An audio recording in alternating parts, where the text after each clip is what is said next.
con Dios.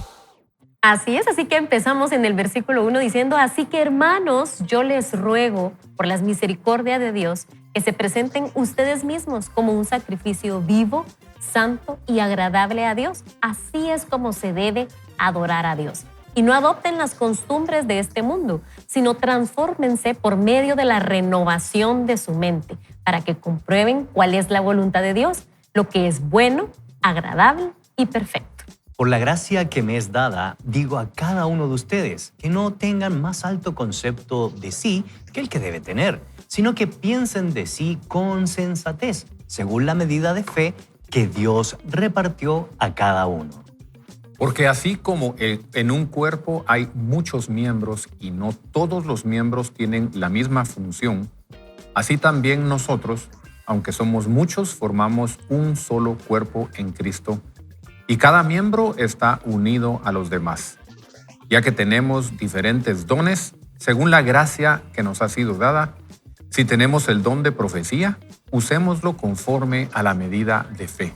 Si tenemos el don de servicio, sirvamos. Si tenemos el don de la enseñanza, enseñemos.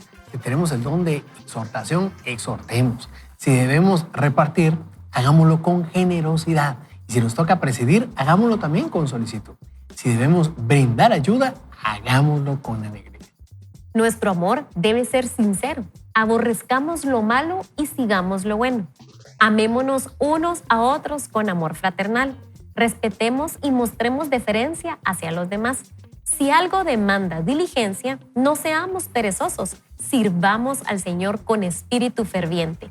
Gocémonos en la esperanza, soportemos el sufrimiento, seamos constantes en la oración. Ayudemos a los hermanos necesitados, practiquemos la hospitalidad, bendigamos a los que nos persiguen, bendigamos y no maldigamos, gocémonos con los que se gozan y lloremos con los que lloran.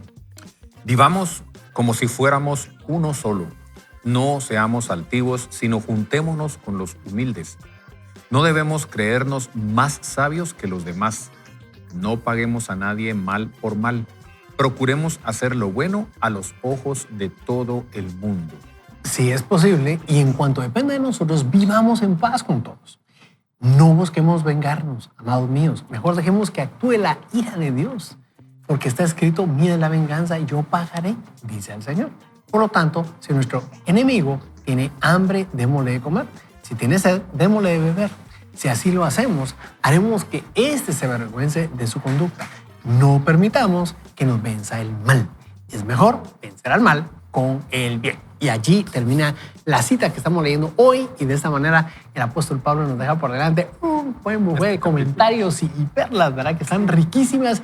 Yo quiero abrir de una vez ahí la conversación, prácticamente haciendo énfasis en la importancia de, primero, de entregarnos como, la aclaración que hace el apóstol Pablo, ¿verdad? De entregarnos como un sacrificio vivo, santo y agradable a Dios. Esto para mí tiene un alcance impresionante, porque en el contexto en el cual lo está escribiendo, veniendo de un contexto a nivel histórico, bíblico, ¿verdad?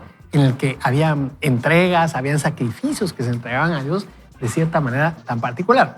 Pero quiero destacar de una vez, para dar pauta a mis amigos, ¿verdad?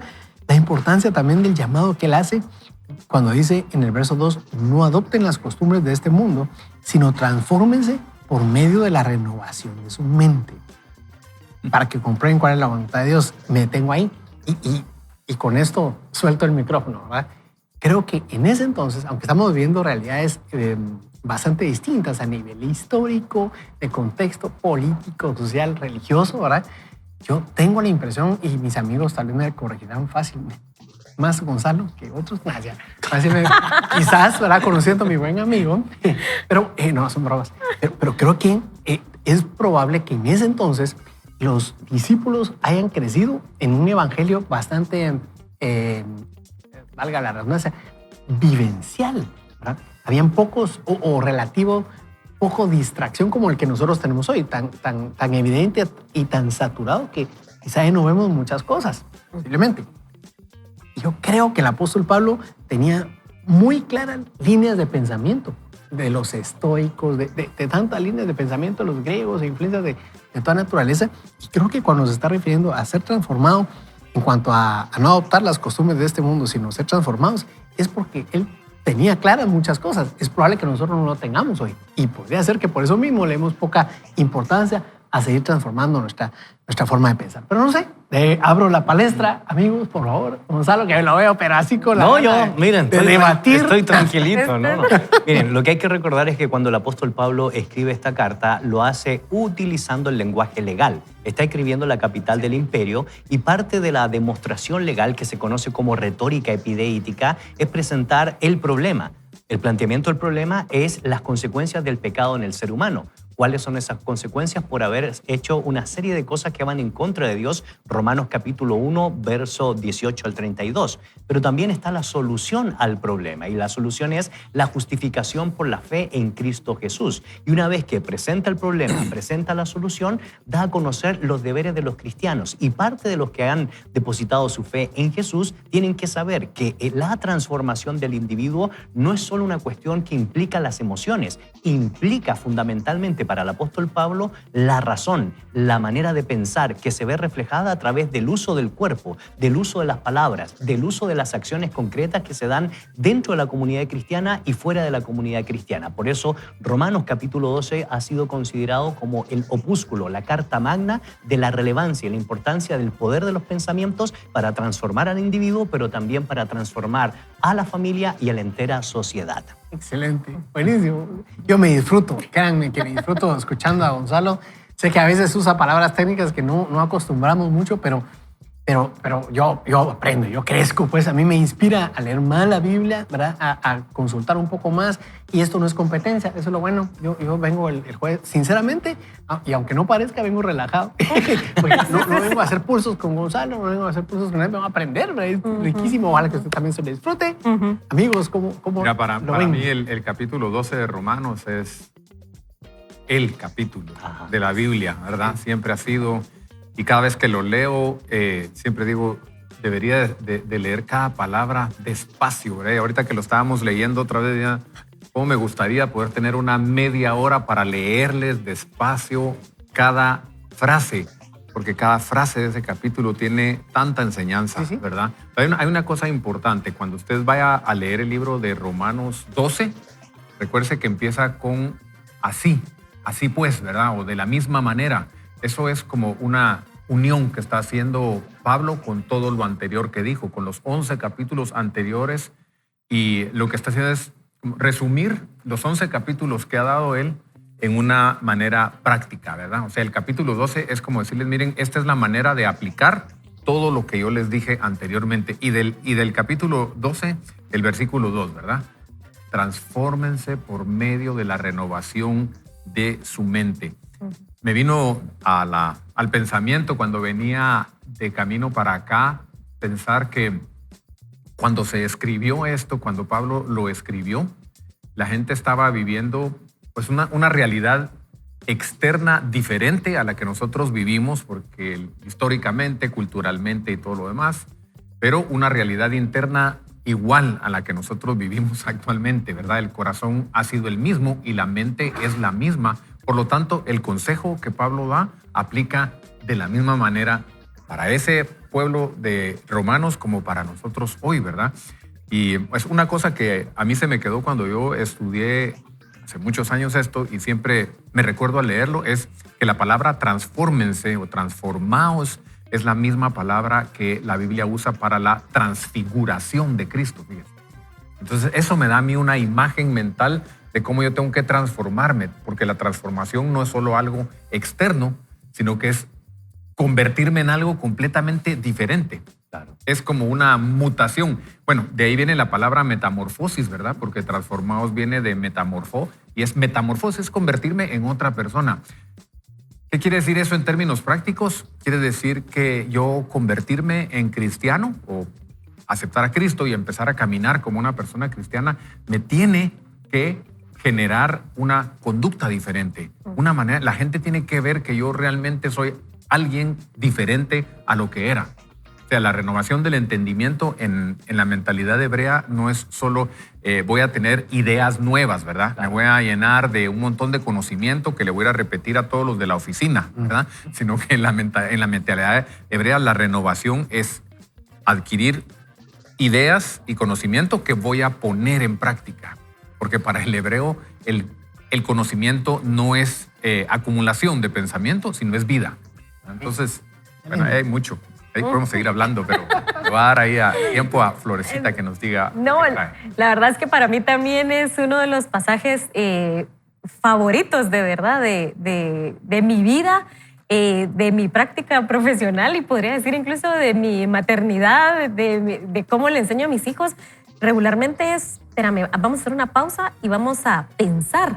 Somos los únicos seres pensantes. Dios nos dejó esa capacidad de poder razonar, y cuando habla justo acerca de esa transformación por medio de la renovación de la mente, recuerdo cuando estaba empezando a estudiar, yo tenía mucho conflicto de la fe con mi práctica profesional. Y ¿Estudió? estudié psicología y entonces estaba con esa lucha interna de qué era lo que decía el Señor, y recuerdo haber llegado a este pasaje y justo estar estudiando acerca de esta terapia cognitivo-conductual, que lo que decía es que nosotros íbamos a cambiar nuestra conducta a través de cambiar la forma en que pensamos, y eso incluía nuestros pensamientos y involucraba las emociones, y entonces empecé a ver al ser humano de una manera más completa y entender lo que Dios nos estaba hablando acá. Y realmente cuando nosotros, como bien decía Ricky, queremos cambiar y ser otras personas, necesitamos la palabra de Dios para transformar nuestra mente, y eso sí va a transformar nuestra conducta y, como decía Gonzalo, nuestra familia, nuestro entorno. O sea, cambiamos todo alrededor si cambiamos la manera de pensar. Miren, la verdad es que solo los 2 primeros versículos nos daría un programa, pero leímos otros y yo lo que veo en el texto es que una vez uno entiende que Dios se agrada de un culto racional que implica poner todos nuestros sentidos en adoración al Señor, hay elementos que nosotros debemos desarrollar de manera personal para que tenga efecto práctico en la comunidad cristiana. En primer lugar, conozcámonos a nosotros mismos. ¿Por qué? Porque ninguno tenga más alto concepto de sí. Tenemos que partir por esa premisa, entendiendo que usted y yo vamos a comprobar cuál es la voluntad de Dios, que es agradable y perfecto. Una vez que conocemos nuestra manera de conducirnos y nuestra manera de desarrollarnos en la vida, entonces nos evaluamos para ver si estamos haciendo cosas que son agradables ante los ojos de Dios y ante la comunidad. ¿Para qué? Para que finalmente nos entreguemos de todo corazón al servicio, profetizando, sirviendo, enseñando, exhortando, dando, liderando y mostrando misericordia. Entonces, desde el verso 3 hasta el verso 8, lo que yo veo son esos 3 principios. Conócete a ti mismo, evalúate a ti mismo y entrégate de todo corazón al servicio a Dios y, por extensión, a la comunidad que les rodea. Excelente. Y creo que ahí está la riqueza de lo que está describiendo Pablo, y bien lo decían ustedes antes, ¿verdad, amigos? De cómo podemos entender y vivir la realidad de que en Jesucristo somos salvos, somos justificados, tenemos cualidades muy particulares por medio de Jesús, pero a razón de eso, nuestro comportamiento y nuestra manera de relacionarnos con otros puede ser totalmente distinto. Bien lo mencionabas hace un rato, Gonzalo, y aquí quiero solamente destacar la importancia de ponerle atención a nuestra manera de pensar, de entender. Eso nos puede facilitar el poder llevar los talentos de Dios que se mencionan a partir del verso 7, ¿verdad?, a otro nivel. Y hay versiones en las que dice, si tu llamado, si tu talento es dar, da con generosidad. Si tu llamado es liderar, lidera bien, con excelencia. Brutal. Eso es un llamado a la excelencia de todo lo que hacemos. Y realmente, creo yo, Dios ha venido por medio de los primeros 11 capítulos, bien lo describía Ricky hace un rato, preparando cómo, a partir de acá, decirnos cómo podemos mejorar nuestra forma de vivir, de relacionarnos, pero todo de nuevo comienza en la manera de pensar. Y qué lindo es Dios, ¿verdad? Ustedes, porque a mí me impresiona. Yo he estado viendo algunas cosas, leyendo muy poco, pero leyendo algunas cositas. Yo estoy seguro que Flor tiene mucho estudio al respecto, yo no. Pero en temas de neurociencia y cómo Dios nos ha dejado el regalo de la neuroplasticidad del cerebro, ¿verdad? Si digo una palabra equivocada, por favor, corrígame inmediatamente, Flor, para que el bochorno sea breve. Pero prácticamente el que nosotros empecemos y desarrollemos maneras de hábitos y con ello maneras de pensar, regulan muchas funciones en nuestra vida, si no todas, no sé. aquí la licenciada nos puede aclarar esto, pero realmente creo que de alguna manera el empezar a transformar nuestra manera de ser desde adentro hacia afuera nos puede habilitar a empezar a ver otras opciones de pensamiento. Por ejemplo, si yo toda la vida he pensado que lo que empiezo no hay problema si no lo termino, me cambio de carrera, empiezo otra relación sentimental y qué, ¿verdad? Si eso es lo que si yo crecí así, entonces va a ser nuestra forma de pensar toda la vida y vamos a enseñarlo a los que vienen atrás. Pero si Dios nos está haciendo un volver a la realidad y nos dice, hey, puedes cambiarlo. Sí. Puedes cambiarlo. ¿Y qué se requiere? Empezar a enfocar nuestro pensamiento de otra manera. Filipenses 4 nos habla al respecto. En esto pensar, Filipenses 4:8. Pero aquí está Don Ricky, que tiene un comentario. Sí, tal vez para terminar, porque ya no tenemos mucho tiempo, quisiera decirles, si usted se pregunta cómo puedo conocer la voluntad del Señor, cómo puedo conocer la voluntad de Dios, déjeme decirle que esa renovación de la mente no es algo puramente del intelecto, sino que es algo espiritual. Mire lo que dice Ezequiel en el capítulo 36. Les daré un corazón nuevo y pondré un espíritu nuevo dentro de ustedes. Para que nosotros podamos renovar nuestra mente, tenemos que tener el Espíritu de Dios, porque esa renovación es espiritual. Yo recuerdo que antes de yo conocer al Señor, yo abrí la Biblia un par de veces y realmente no entendía absolutamente nada, ¿verdad? O sea, decía, qué libro más aburrido. Pero después del momento en el que yo abrí mi corazón a Jesús, lo acepté como mi Salvador, ocurrió algo, ¿verdad? Y eso es lo que ocurre en el nuevo nacimiento. Se nos cae un velo, dice la Biblia, se nos abren los ojos espirituales y entonces podemos empezar a entender lo que la palabra de Dios dice. Entonces, tal vez usted nunca ha invitado a Jesús a que entre a su vida y a su corazón, querido amigo, y por eso no entiende la palabra y por eso no sabe cuál es la voluntad de Dios para su vida. Yo lo invito a que lo pueda hacer el día de hoy y la renovación de su mente pueda empezar por la transformación de su corazón y Dios le pueda abrir esos ojos espirituales y poder entender todo lo que nosotros estamos hablando aquí, que a veces parece jerigonza, ¿verdad? Excelente, muy buena explicación, Ricky.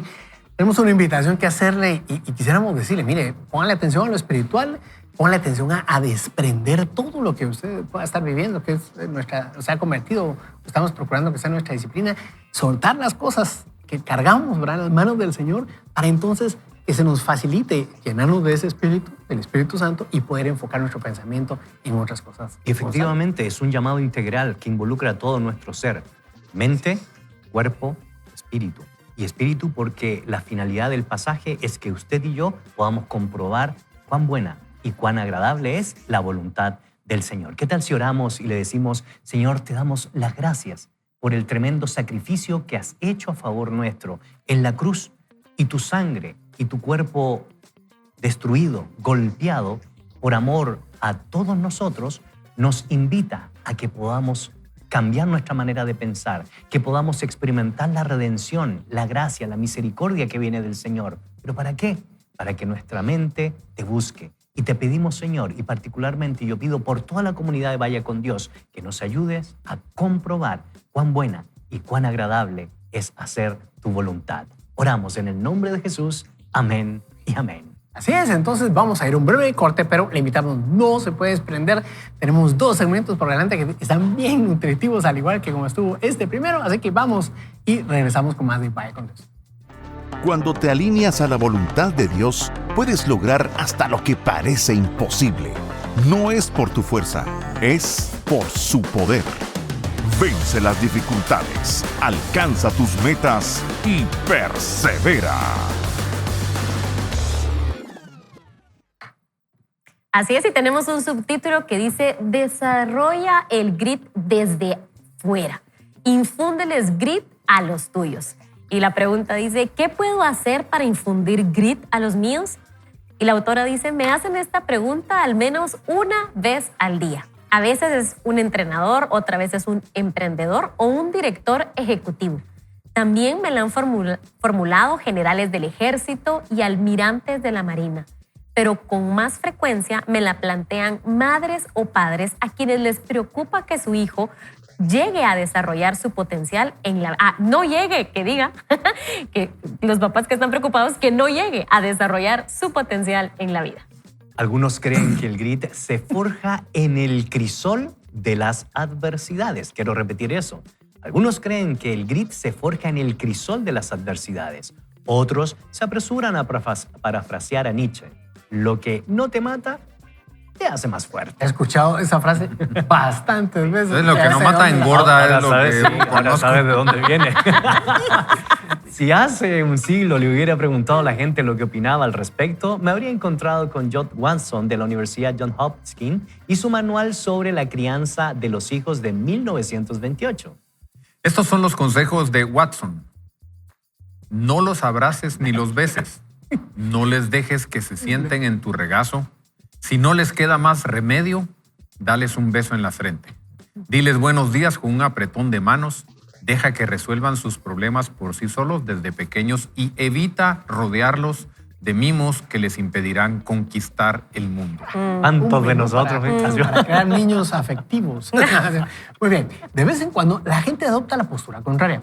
Está convencida de que la perseverancia y sobre todo la pasión florecen cuando los niños reciben mucho afecto y apoyo incondicional. O sea, este es el otro extremo, ahora lo que ya está planteando. Estos campeones de una crianza más afectuosa y dulce defienden los grandes abrazos y mimos. Señalan que los niños son, por naturaleza, criaturas que buscan los retos con un deseo innato de alcanzar un alto nivel de competencia, que solo necesita amor y afecto incondicional para revelarse.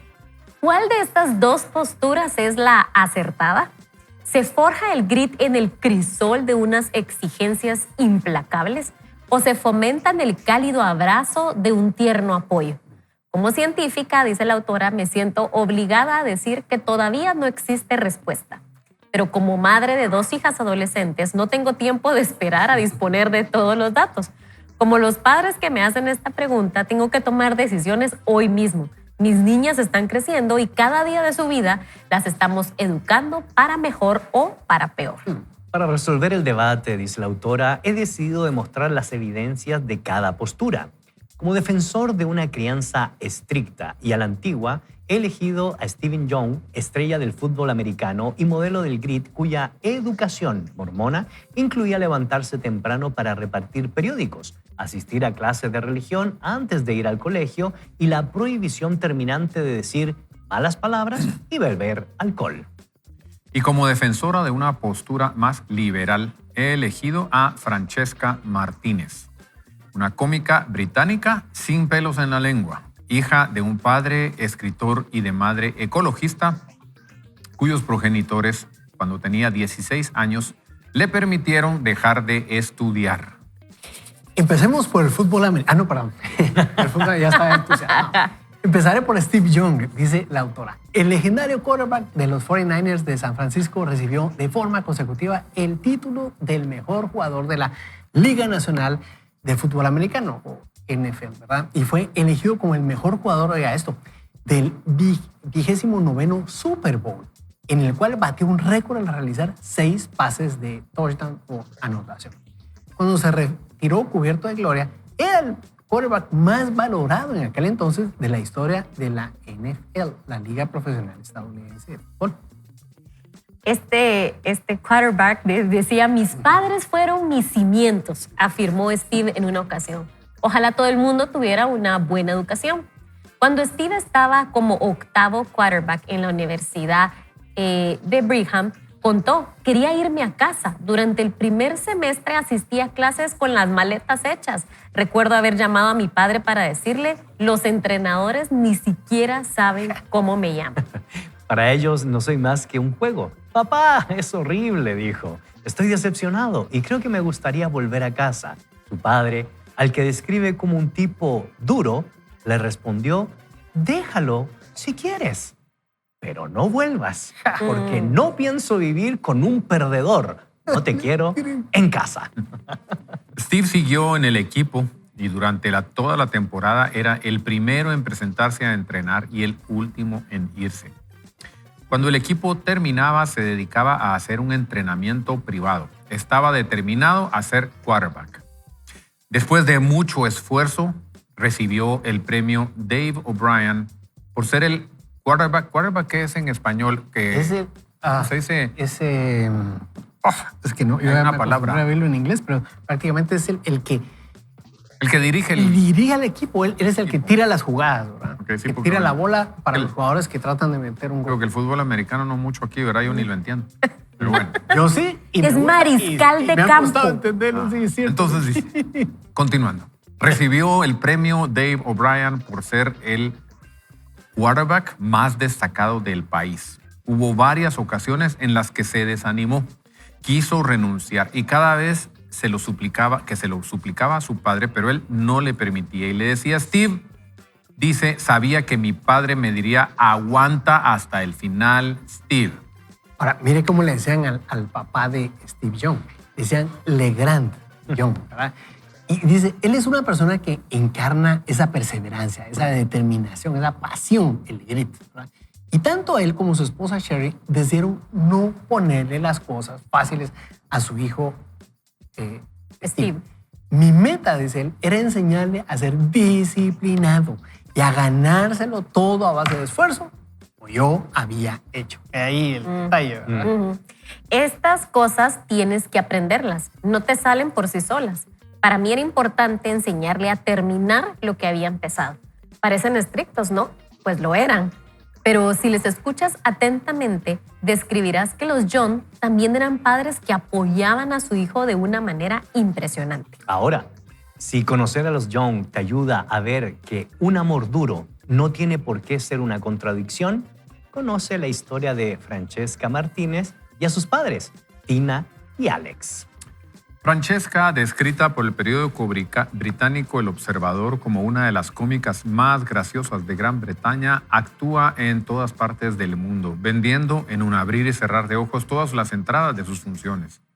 Rompe sistemáticamente la norma de la familia Young de no soltar palabrotas. Y después de la función se asegura también de romper la de no beber alcohol. Como sus padres, Francesca lleva siendo vegetariana toda la vida y con formas muy específicas en la manera de relacionarse con todos. A Francesca, oiga esto, le diagnosticaron una parálisis cerebral a los 2 años de edad.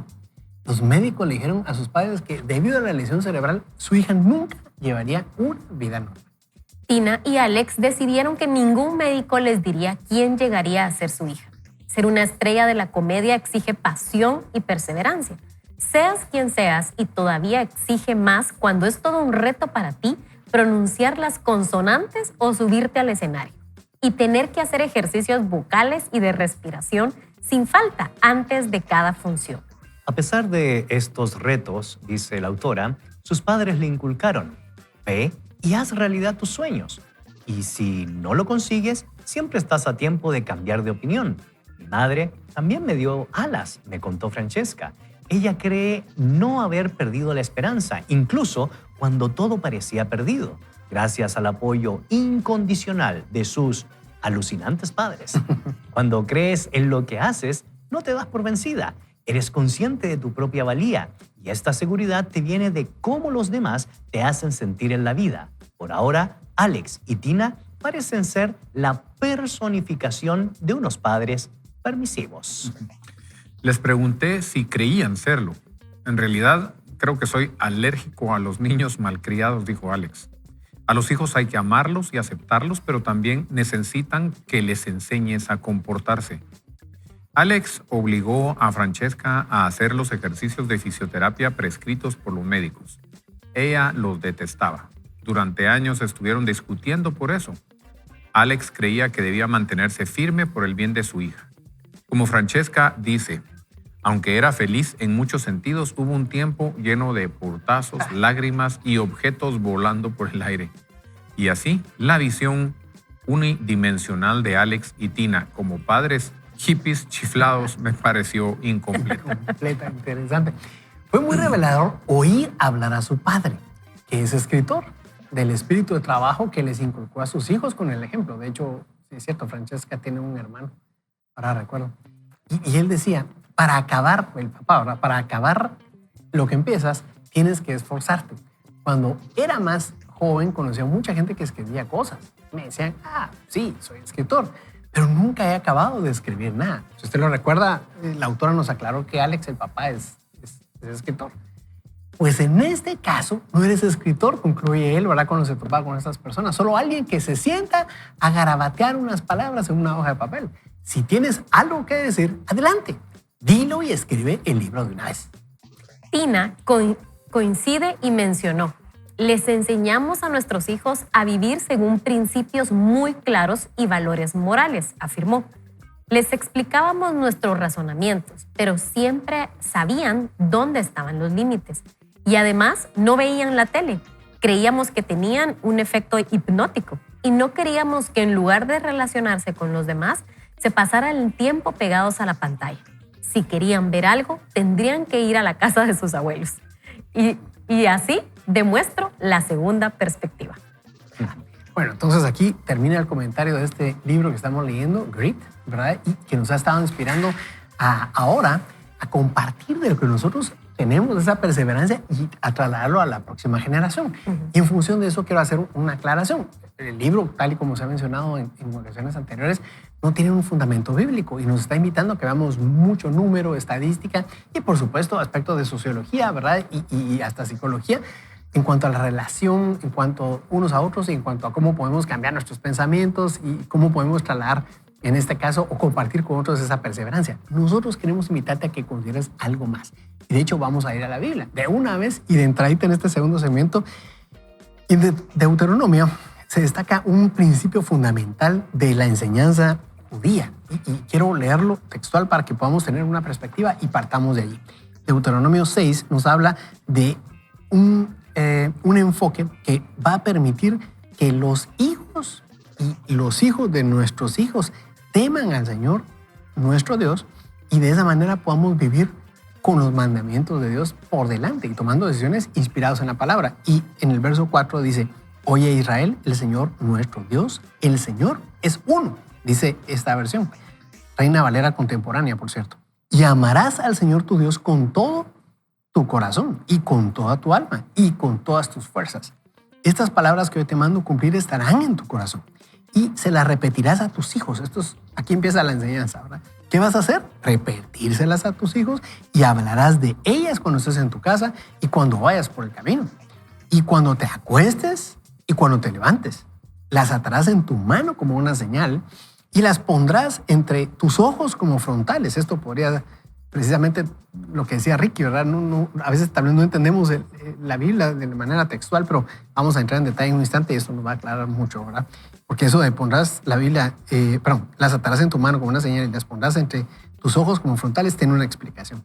Y cierro, con verso 9, las escribirás en los postes de tu casa y en tus puertas. Entonces, dejando esta buena porción de la Biblia, ahora invito a mis amigos a que nos metamos acá a compartir por qué es esta parte de la Biblia, por qué el Shema, como es conocido, tiene que ver con cómo trasladar la perseverancia a nuestros hijos. Démosle la palabra aquí a Florecita. la licenciada, por favor. No, la verdad es que la autora dice algo que a mí me llama la atención y dice: todavía científicamente no se ha establecido una manera de disciplinar. Y podríamos verlo así. Vemos ahorita una corriente de disciplina positiva en la que no hay realmente una crianza respetuosa, en donde no se aplica la disciplina. Pero cuando nosotros vamos a la palabra, la verdad es que el Señor sí nos deja instrucciones claras. Y esta parte del Shema creo que tiene una ejemplificación muy clara de cómo el Señor sí nos da ciertos parámetros, sí nos da cierto orden para que nosotros, sus hijos, vivamos en su voluntad, como lo hablábamos y lo leíamos en Romanos, ¿verdad? Hay ciertos parámetros, hay cierto orden, pero también hay amor, hay nutrición, hay cuidado. Dice que el Señor envió a su Hijo a que muriera por nosotros. Él realmente nos ama y todo este mundo es por amor a nosotros. Todo lo que está sucediendo y todo lo que el Señor hace es por amor a nosotros, sus hijos. Así que yo creo que no es ser uno o ser otro, sino es encontrar como padres ese balance en nutrir y ese balance en ordenar. Ese balance en gratificar a nuestros hijos y en otro lado, en sí, de alguna manera, frustrarlos o encontrar que ellos tengan esa restricción para poderlos motivar a que continúen en su vida. La verdad es que creo que ahí me quisiera quedar para no seguir avanzando, pero creo que es encontrar ese balance y sí hay una respuesta en la palabra del Señor. Por favor. Pero mira, yo recuerdo que hace muchos años me interesó la palabra de Shema, ¿verdad? Y en el hebreo el Shema es escuchar, es entender y es obedecer, ¿verdad? Para ellos no existe el escuchar sin obedecer, ¿verdad? Cuando el Señor le decía, escucha, oh Israel, es obedece. No solo escucha lo que estoy diciendo. En nuestra mentalidad... Es un consejo. En nuestra mentalidad podemos escuchar y órale. Gracias, ¿verdad? Siempre gracias por participar en la consejería, pero no es obedecer. Entonces, en la crianza a los hijos, yo siempre he dicho que qué difícil es el asunto cuando nosotros no recibimos nosotros mismos una buena crianza, un buen ejemplo, y después tenemos que trasladarles algo a nuestros hijos.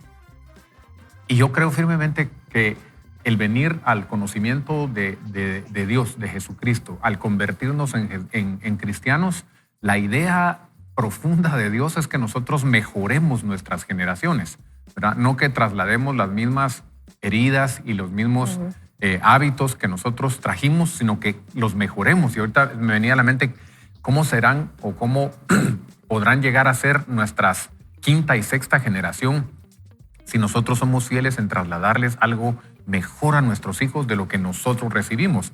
Luego nuestros hijos le trasladan algo mejor de lo que nosotros les dimos. Ustedes se imaginan 5 generaciones después de las nuestras, tiene que ser una nación diferente, ¿verdad?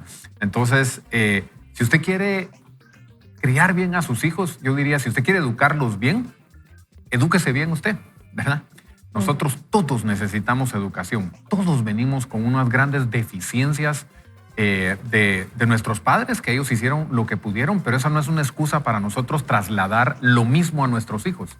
Yo tuve la bendición de tener una esposa, tengo una esposa, ¿verdad?, que me ayudó a criar a mis hijas de una manera muy diferente a como yo lo traía, ¿verdad?, en mi cassette.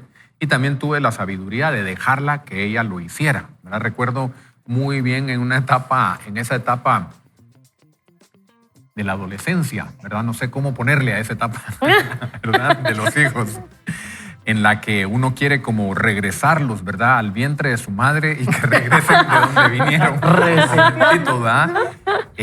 Y entonces mi esposa me decía, no hagas esto, las vas a arruinar, porque yo venía con un modelo castigador, legalista, autoritario. Muy malo, ¿verdad? Muy malo de cómo nos hicieron a nosotros. Y entonces yo la dejaba a ella. Gracias a Dios que la dejé, ¿verdad? Que la dejé que lo hiciera porque entendí que ella venía mucho más sana emocionalmente que yo.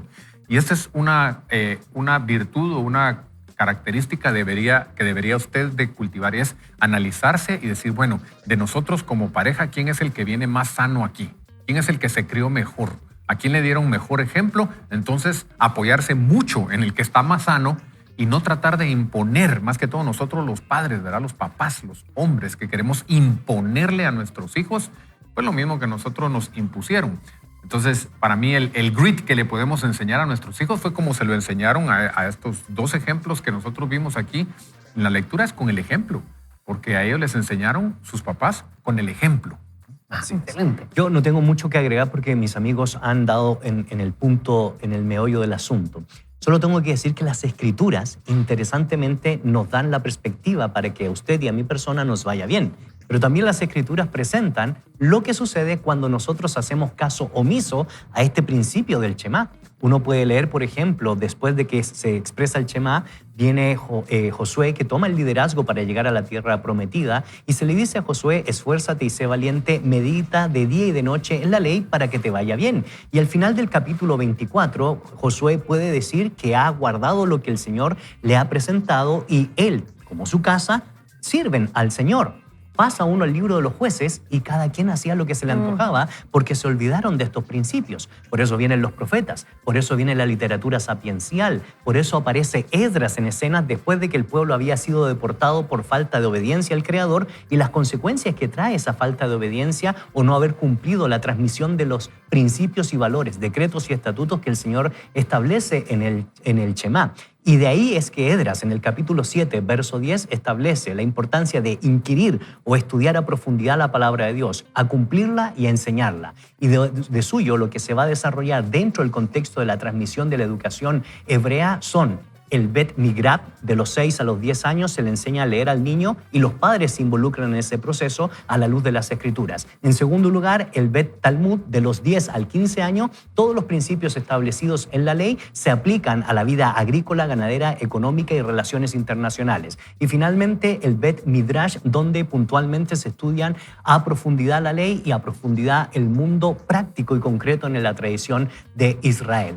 Termino con esto. ¿Cuál debería ser la esencia de la formación y de la educación de nuestros hijos? Es lo que sucede en el Bet Mitzvah, donde Jesús es presentado en el templo a los 12 años y las Escrituras dicen que Jesús crecía en sabiduría, en estatura y cada vez más gozaba del favor de Dios y de toda la gente. ¿Qué significa eso? Que nosotros debemos invertir en la sabiduría de nuestros hijos, inteligencia, en la estatura, crecimiento físico, en la gracia para con Dios, crecimiento espiritual y finalmente en la gracia para con los hombres, crecimiento social. Eso es el cúmulo del Antiguo Testamento reflejado en lo que una palabra hebrea resume la relevancia de transmitir y pasar a la siguiente estafeta. La palabra es jinuj. Dedíquenle tiempo a sus hijos.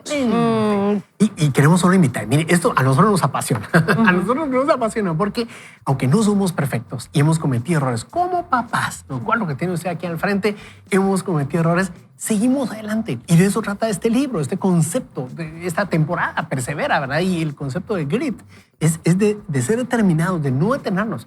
Tal vez hay cosas que hemos procurado hacer bien, no han salido tan bien y podemos seguir adelante. Pero la clave está en que ahora traslademos eso a la próxima generación. Por eso los comentarios y consejos y principios que mis amigos han dado, no crea que están basados en libros, no están únicamente conceptos aislados, sino son cosas que yo he visto poner en práctica a Ricky, yo he visto poner en práctica a Gonzalo. El domingo estuvimos ahí compartiendo con sus hijos y yo sé que Flor también lo vive a diario con sus hijos, ¿verdad?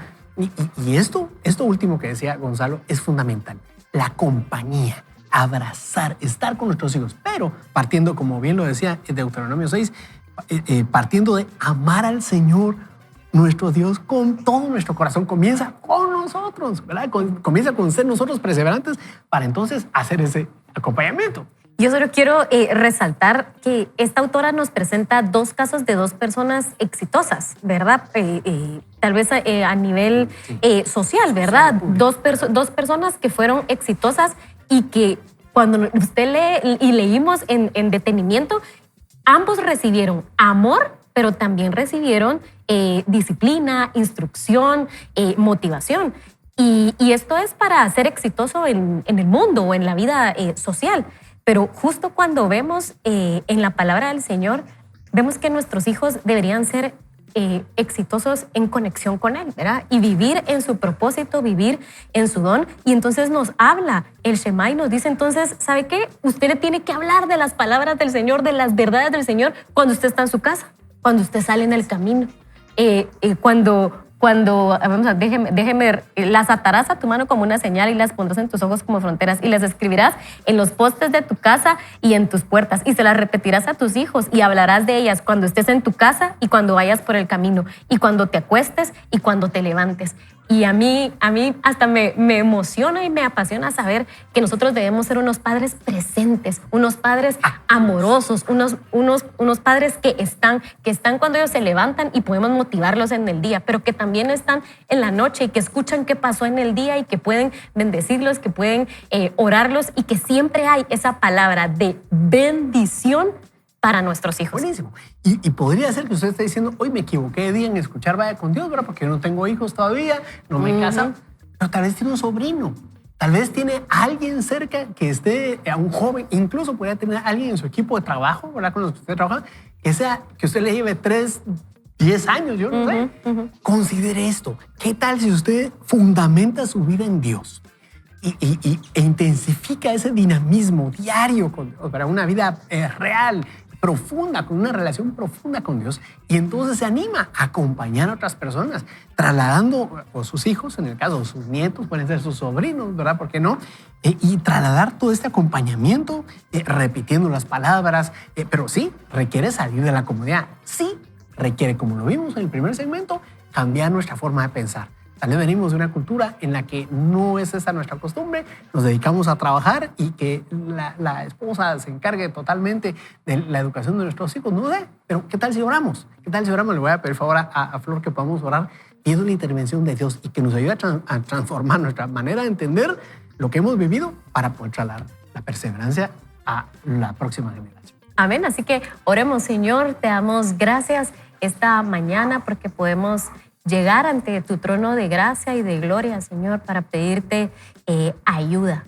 Tú conoces cada una de nuestras situaciones. Tú estuviste cuando fuimos cada uno de nosotros criados por nuestros padres, Señor. Tú conoces nuestro dolor, Señor. Tú conoces tal vez incluso nuestros traumas, pero hoy los traemos a ti, Señor, para que tú puedas sanar, para que tú puedas restaurar, Señor. Queremos ser transformados, Señor, a través de tu verdad, abrazar tu verdad y entonces así bendecir a la próxima generación, Señor.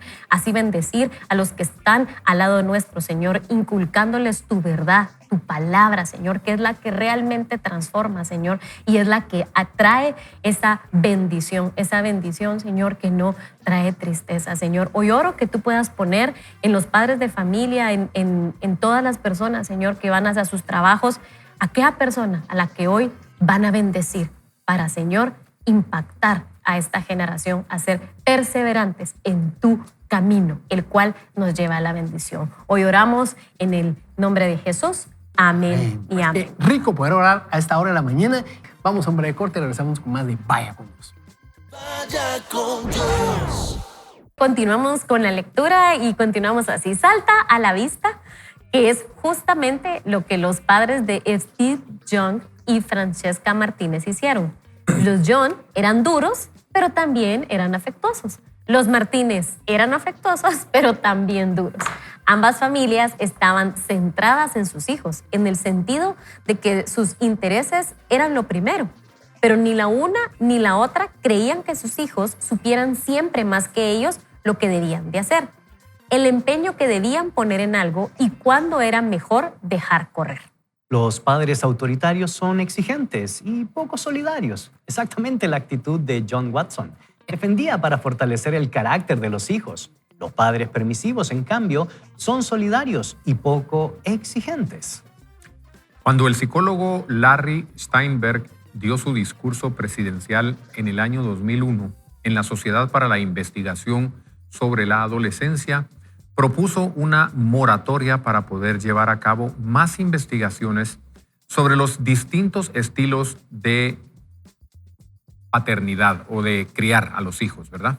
Al comprobar las numerosas evidencias de los beneficios de unos padres solidarios y exigentes en los que los científicos se podían basar para investigar cuestiones más espinosas. De hecho, en los últimos 40 años, un estudio tras otro, meticulosamente diseñado, revela que a los niños de padres psicológicamente sensatos les va mucho mejor las cosas que a niños de cualquier otro tipo de hogar. En uno de los estudios de Larry, por ejemplo, 10,000, oiga, esta muestra, o este universo, ¿no qué? Esta muestra. Sí. 10,000 adolescentes estadounidenses llenaron cuestionarios sobre la conducta de sus padres. Al margen de género, etnia o clase social o el estado civil de los progenitores, los adolescentes con padres afectuosos, respetuosos y exigentes sacaban mejores notas en los estudios. Eran más independientes, sufrían menos ansiedad y depresión. Y además, tendían mucho menos a conductas delictivas. Qué interesante. Se dio el mismo patrón en prácticamente cada país estudiado y en cada etapa del desarrollo infantil. Las investigaciones longitudinales indicaban que los beneficios son visibles a lo largo de una década o más. Uno de los mayores descubrimientos de las investigaciones sobre la paternidad es que los mensajes que los hijos reciben son más importantes que los mensajes que los padres quieren transmitir. Qué impresionante. ¿Puedes repetir eso, Florecita? Aquí Sí, claro que sí. Buenísimo. Dice que este estudio dijo que, que los mensajes que los hijos reciben son más importantes que los mensajes que los padres quieren transmitir. Impresionante. Gracias, Flor. Y continúa diciendo la autora, lo que a simple vista parece un caso clásico de padres autoritarios, por ejemplo, la prohibición de ver la televisión o de decir malas palabras, puede ser o no coercitivo. Y lo que parece permisivo a simple vista, como por ejemplo permitirle a un hijo dejar ir los estudios, puede reflejar simplemente diferencias en las normas que los padres consideran importantes. Es decir, no juzgues a los padres que riñen a sus hijos en el pasillo de los cereales del supermercado. No, ni idea. En la mayoría Nunca me ha pasado. Así es. En la mayoría de los casos no disponemos de todo el contexto para entender cómo el niño interpreta el intercambio y, al final del día, lo que cuenta es su experiencia. ¿Eres una madre o padre psicológicamente sensato? Sométete al test de parenting o de crianza que encontrarás a continuación, creado por la psicóloga Nancy Darling. Habría que buscarlo, ¿verdad? No, aquí viene a continuación. Ahí está. Ah, sí, ok. sí. Especializada en la crianza de los hijos para averiguarlo. ¿Con cuántas afirmaciones tu hijo estaría de acuerdo sin vacilar? Claro. Entonces aquí viene a continuación, y a mí me llama la atención porque lo que viene es una buena manera de evaluarnos cómo podrían estar viendo nuestros hijos, ¿verdad? Y quiero destacar ya el primero, que prácticamente son, repito, afirmaciones si somos solidarios o respetuosos. Y dice, vamos a ver, mis padres... Afirmaciones para ser solidario. Me estaba perdiendo. Cuando tengo un problema, ¿puedo contar con la ayuda de mis padres? Eso le podríamos preguntar a nuestro hijo. Ahora, mis padres dedican un rato a charlar conmigo. Ahora le pregunto, ¿cómo cree que respondería su hijo, su sobrino, su nieto, ¿verdad? La persona más joven que usted tenga cerca? ¿Será que mis padres dedican un rato a charlar, a platicar conmigo? Mis padres y yo hacemos juntos actividades divertidas. Mis papás no les gusta que les cuente mis problemas. ¿Será que ellos dirían algo así de nosotros? Mis padres a duras penas elogian lo que hago bien. Imagínate, tremendo. Ahora, afirmaciones para solidario respetuoso. Mis padres creen que tengo derecho a tener mi punto de vista. Mis padres me dicen que sus ideas son las correctas y que no debo ponerlas en duda. ¿Será que eso nos diría nuestro hijo si le preguntáramos? Mis padres respetan mi privacidad. Mis padres me dan mucha libertad. Mis padres son los que deciden lo que puedo hacer la mayor parte de las veces. Y continúa diciendo la autora, afirmaciones para exigente. Mis padres esperan que sigan las normas familiares. Mis padres me dejan salirme con la mía. Mis padres me indican cómo puedo actuar mejor. Cuando hago algo que está mal, mis padres no me castigan. Mis padres esperan que dé lo mejor de mí, aunque me cueste. Y todas esas realidades, la verdad es que representa gran parte, queridos amigos y estimada audiencia, lo que nosotros tenemos que preguntarnos como hijos y también como padres, porque a veces se nos olvida que fuimos hijos, ¿verdad? Y no sabemos tratar todas las complejidades que pueden haber en ciertas etapas de la vida donde nosotros tenemos que considerar la relevancia y la importancia de que las normas estén claras, y en otras ocasiones y en otras etapas de la vida, qué es lo que se puede dialogar para llegar a un mejor puerto y de esa manera tomar en cuenta la opinión de nuestros hijos. Pero si su hijo tiene 2, 3, 4, 5 años y le estamos preguntando la opinión, si él puede o no hacer algo, por favor, consideremos la sabiduría de Dios y por supuesto de estos buenos libros para entender y comprender que hay tiempo para dejar las normas claras y hay tiempo más adelante con el pasar de los años cuando hemos transmitido principios, valores, virtudes, particularmente desde las Escrituras, para poder considerar la opinión de nuestros hijos. Totalmente de acuerdo. Y yo quisiera destacar, Algunos amigos en sus comentarios y respuestas a la pregunta que lanzamos hoy, ¿qué consejo le darías a la próxima generación para ser perseverante? Nos atraían luz a ciertos comentarios. Nos decían, involucren a Dios, jóvenes, próxima generación, involucren a Dios para seguir adelante. Y yo creo que es algo que yo quiero hacer suficiente énfasis, y ya lo destacaba también Gonzalo con su comentario, y es que cuando en Deuteronomio 6, que lo leímos hace un rato, decíamos, amarás al Señor tu Dios por encima de todas las cosas, ¿verdad? Realmente es involucrar a Dios, y eso contiene el eventualmente preguntarle a Dios cómo nos mira, si estamos cumpliendo bien con nuestro papel, si nosotros estamos haciendo bien las cosas. ¿Y sabes por qué lo digo? Porque la autora decía acá que si nosotros nos consideramos de alguna manera psicológicamente sensatos, yo me animaría a decirte, ¿será que estamos avanzando en nuestra sanidad del corazón? ¿Será que conforme conocemos más de Dios, hemos ido soltando esas costumbres, esa forma de tratar a los hijos, ¿verdad? Que destacabas hace un rato, Ricky, lastimera, ¿verdad? Tal vez algunos crecieron o crecimos así, o con ciertos parámetros, pero conforme amamos a Dios y pasamos tiempo con Dios, podemos encontrar ese tipo de detalles que pueden marcar nuestra vida. Y ahora, imagínense, si tomamos lo que dice Romanos 12, que leímos en el primer segmento, ¿verdad? Y donde Pablo nos dice, cambien la forma de pensar, es indispensable. Miren, hoy no está de moda ser un papá presente. Hoy está de moda ser un papá ausente, empezando por la tecnología, ¿verdad? El scrolling, diríamos, y un montón de cosas más. Estamos en cuerpo presente, pero ni en espíritu ni en mente. A veces en las mesas, ¿sí? ¿No? Nos están hablando nuestros hijos y no ponemos atención. Eso es una cosa, pero hay cosas más tremendas, ¿verdad? Porque, por ejemplo, cualquiera puede decir, mire, pues yo trabajo de 5 de la mañana a 8 de la noche, ¿verdad? ¿Qué puedo hacer? Y tiene razón, o sea, no puedo decirle, mire, deje de trabajar, ¿verdad? Sin embargo, lo que sí podemos decirle es, tome el tiempo que está con ellos y aprovechelo de otra manera. Pero necesitamos cambiar nuestra forma de pensar, para que entonces podamos trasladar a ellos el ímpetu, la fuerza de decir, mira, no vas a dejar que alguien te detenga. Tenés que entregarle tus planes a Dios, y si Él está contigo, seguir adelante. Por eso necesitamos involucrar al Espíritu Santo en nuestra paternidad. Ahí la dejo porque estoy abarcando demasiado. A mí me llamó muchísimo la atención el término padres psicológicamente sensatos, fíjate, porque rápido me vino a la mente, bueno, ¿y qué es eso, verdad? ¿Qué es ser un padre psicológicamente sensato? Y tal vez para ponerlo en un término práctico, yo diría un padre psicológicamente sensato es aquel que tiene la capacidad de analizarse y de saber cuáles son sus virtudes, cuáles son sus defectos, cuáles son sus limitaciones y cuáles son sus fortalezas, ¿verdad?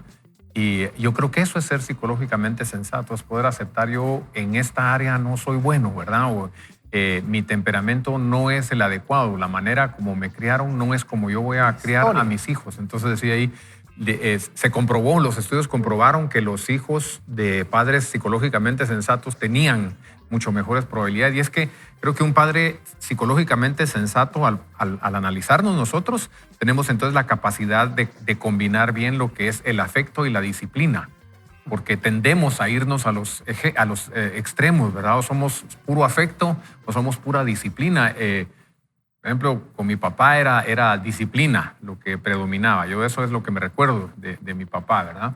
Y yo sé que nos amaba, ¿verdad? Pero él nos estaba criando de la misma manera como lo criaron a él. Claro. O sea, él no analizó si era bueno o malo, sino que pues yo salí bien y así me hicieron, entonces yo así voy a hacer con mis hijos.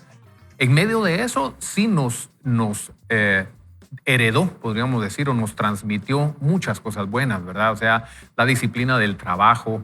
Recuerdo muy bien ética del trabajo. Sí, el valor de pagar nuestras deudas. Yo eso lo tengo bien metido en mis genes porque mi papá no solo nos lo repetía, sino que lo mirábamos, ¿verdad? Él siempre decía, primero pagar, ¿verdad?